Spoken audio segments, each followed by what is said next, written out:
Hi ನಮಸ್ತೆ, welcome back to my channel. ಇವತ್ತಿನ video ನಾನು ಲಾಸ್ಟ್ ವ್ಲಾಗಲ್ಲೇ ಹೇಳಿದ ಥರ ನನ್ನ ಮಗಳಿಗೆ ಏನಾಗಿತ್ತು, ಏನು ಹುಷಾರಿರಲಿಲ್ಲ ಅನ್ನೋದನ್ನು ಹೇಳ್ತೀನಿ. ನಾನು ಮಾಡಿದ ತಪ್ಪಿಂದ ನನ್ನ ಮಗಳು 2-3 ದಿನ ಕಂಟಿನ್ಯೂಸ್ ಆಗಿ ನರಳೋ ಥರ ಆಗಿತ್ತು. ಏನಾಗಿತ್ತು ಅಂತಂದರೆ, ನನ್ನ ಮಗಳು ಸ್ಕೂಲಿಂದ ಬಂದಿದ್ದೆ, ತುಂಬ ಸುಸ್ತಾಗಿದ್ಲು. ನಾನು ಅಡುಗೆ ಮನೇಲಿ ಕೆಲಸ ಮಾಡ್ತಿದ್ದೆ, ಆದರೆ ಮಲ್ಕೊಂಡ್ಬಿಟ್ಟಿದ್ಲು. ಬಂದು ನೋಡಿದ್ರೆ ಜ್ವರ.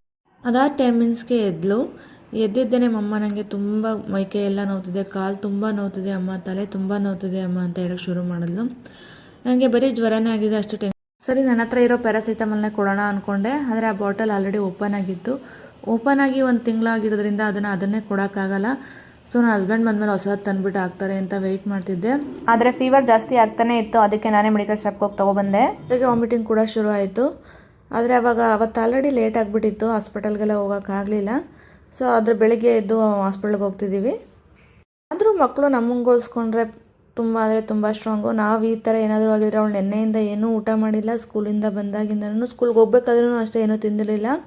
ನೀವು ಲಾಸ್ಟ್ ವಿಡಿಯೋದಲ್ಲಿ ನೋಡಿದರೆ, ಯಾಕಂದರೆ ನಮ್ಮಮ್ಮ ನಂಗೆ ವಾಮಿಟಿಂಗ್ ಬರ್ತಿದೆ ಅಂತ.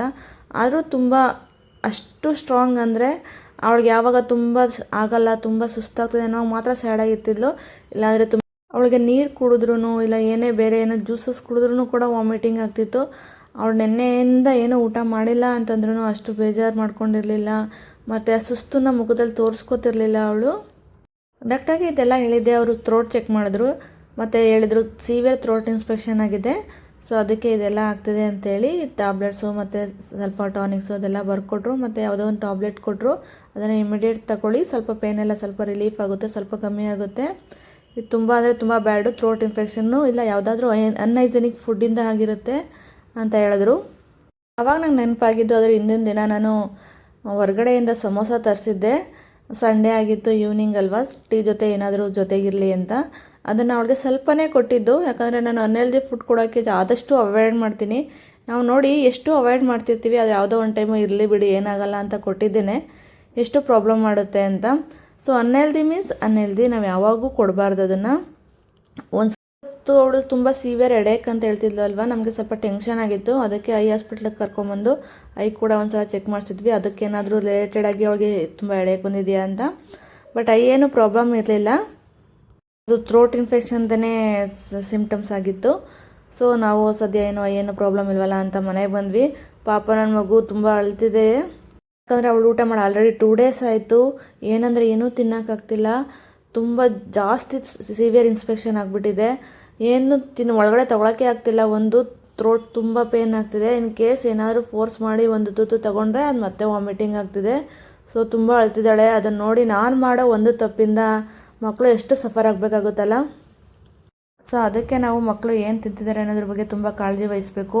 ಯಾವಾಗಲೂ 1 ಟೈಮ್ ಅಲ್ವಾ ತಿನ್ನಲಿ ಬಿಡಿ ಅಂತ ಕೊಟ್ಟಿದ್ದೆ, ತಪ್ಪಾಯಿತು. ಅವಳು ನರಳಬೇಕಾದ್ರೆ ನನಗೆ ಅನಿಸಿದ್ದು, ನಾನು ಮಾಡಿದ ತಪ್ಪಿಂದ ನನ್ನ ಮಗಳು ಎಷ್ಟು ನರಳೋ ಥರ ಆಯಿತು ಅಂತ ತುಂಬ ಬೇಜಾರಾಯಿತು. ಅವ್ರಿಗೇನೇ ನೋವಿರಲಿ, ಒಂದು ಸ್ವಲ್ಪ ಹೊತ್ತು ಆದಮೇಲೆ ಒಂದು ಸ್ವಲ್ಪ ಅವ್ರಿಗೆ ಆರಾಮ್ ಅನ್ಸಿದ್ರೆ ಸಾಕು, ಮತ್ತೆ ಆಟ ಆಡೋಕ್ಕೆ ಸ್ಟಾರ್ಟ್ ಮಾಡ್ತಾರೆ. ನೋಡಿ ಅವಳಿಗೆ ಅವಳು ಹಾಕೊಂಡಿರೋ ಡ್ರೆಸ್ಸು ಎಲ್ಲ ಪಿಂಕ್ ಮ್ಯಾಚ್ ಇದೆ. ಅವಳ ಹತ್ರ ಇರೋ ಡಾಲಿ, ಅವಳ ಹತ್ರ ಇರೋ ಟವಲ್, ಅವಳು ಹಾಕಿರೋ ಡ್ರೆಸ್ಸು ಎಲ್ಲ ಮ್ಯಾಚ್ ಆಗ್ತಿದೆ. ಅದನ್ನು ನೋಡಿ ನನಗೆ ಒಂಥರ ಖುಷಿ ಆಯಿತು, ಎಲ್ಲ ಮ್ಯಾಚಿಂಗ್ ಇದೆ ಅಂತ. ಅದಕ್ಕೆ ಆ ಕ್ಲಿಪ್ ತೊಗೊಂಡಿದ್ದೆ ಅಷ್ಟೇ. ಅವತ್ತಿನ ರಾತ್ರಿ ಏನು ಅಡುಗೆ ಮಾಡೋದು ಅಂತ ಯೋಚನೆ ಮಾಡ್ತಿದ್ದೆ. ಆಮೇಲೆ ಹೆಸರು ಕಾಳು ಪಡ್ಡು ಮಾಡಿದ್ದೆ. ಬೇರೆ ಜಾಸ್ತಿ ಏನು ಮಾಡೋ ಅಷ್ಟು ಮೂಡಿರಲಿಲ್ಲ, ನಮ್ಮ ಮಗಳಿಗೆ ಹುಷಾರಿರಲಿಲ್ಲ ಅಲ್ಲ, ಅದಕ್ಕೆ ಸ್ವಲ್ಪ ಬೇಗ ಆಗುತ್ತೆ ಅಂತ ಹೆಸರು ಕಾಳು ಪಡ್ಡು ಮಾಡಿದ್ದೆ. ಡೀಟೇಲ್ ರೆಸಿಪಿ ಏನು ಹಾಕಿಲ್ಲ, ಜಸ್ಟ್ ಒಂದು ವಿಡಿಯೋ ಮಾಡ್ಕೊಂಡಿದ್ದೆ ಹೆಸರು ಕಾಳು ಪಡ್ಡು ಮಾಡಬೇಕಾದ್ರೆ. ಸೊ ಅದನ್ನೇ ಆ್ಯಡ್ ಮಾಡಿದ್ದೀನಿ. ಪಡ್ಡು ಮಾಡೋದು ತುಂಬ ಈಸಿ ಮತ್ತು ಬೇಗ ಆಗುತ್ತೆ, ತುಂಬ ಟೇಸ್ಟಿಯಾಗಿ ಕೂಡ ಇರುತ್ತೆ. ಇದು ನೆಕ್ಸ್ಟ್ ಡೇ ಮಾರ್ನಿಂಗ್ ಬ್ರೇಕ್ಫಾಸ್ಟ್ಗೆ ಅಂತ ನನ್ನ ಮಗಳಿಗೆ ವೆಜ್ ರೋಲ್ ಮಾಡ್ತಿದ್ದೀನಿ. ಇದನ್ನಾದರೂ ಇಷ್ಟಪಟ್ಟು ತಿಂತಾಳೆ ಅಂತ. ಇದಂದರೆ ಅವಳಿಗೆ ತುಂಬ ಫೇವ್ರೇಟು. ಮತ್ತು ಎಲ್ಲ ವೆಜಿಟೇಬಲ್ಸ್ ಎಲ್ಲ ಹಾಕೋದ್ರಿಂದ ತುಂಬ ಹೆಲ್ದಿ ಕೂಡ. ಇದಕ್ಕೆ ನಾನು ಕ್ಯಾರೆಟ್, ಕ್ಯಾಪ್ಸಿಕಮ್, ಆನಿಯನ್, ಟೊಮ್ಯಾಟೊ ಮತ್ತು ಕ್ಯಾಬೇಜಿ ಇಷ್ಟು ವೆಜಿಟೇಬಲ್ನ ಆ್ಯಡ್ ಮಾಡಿದ್ದೀನಿ.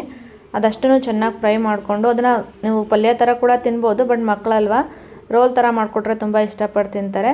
ಅದಷ್ಟನ್ನು ಫ್ರೈ ಮಾಡಿಕೊಂಡು ಚಪಾತಿ ಮಾಡಿಬಿಟ್ಟು ಅದಕ್ಕೆ ಸ್ವಲ್ಪ ಕೆಚಪ್ಪು ಮತ್ತು ಮಯೋನೀಸ್ ಹಾಕಿ ಸ್ಪ್ರೆಡ್ ಮಾಡಿ ಅದರ ಮೇಲೆ ಫ್ರೈ ಮಾಡ್ಕೊಂಡಿರೋ ವೆಜಿಟೇಬಲ್ನ ಇಟ್ಟು ರೋಲ್ ಮಾಡಿದ್ರೆ ಮುಗೀತು. ವೆಜ್ ರೋಲ್ ವ್ಲಾಗ್ನ ಇಲ್ಲಿಗೆ ಎಂಡ್ ಮಾಡ್ತಿದ್ದೀನಿ. Thank you for watching. Please subscribe ಮಾಡಿ, ಸಪೋರ್ಟ್ ಮಾಡಿ. Thank you.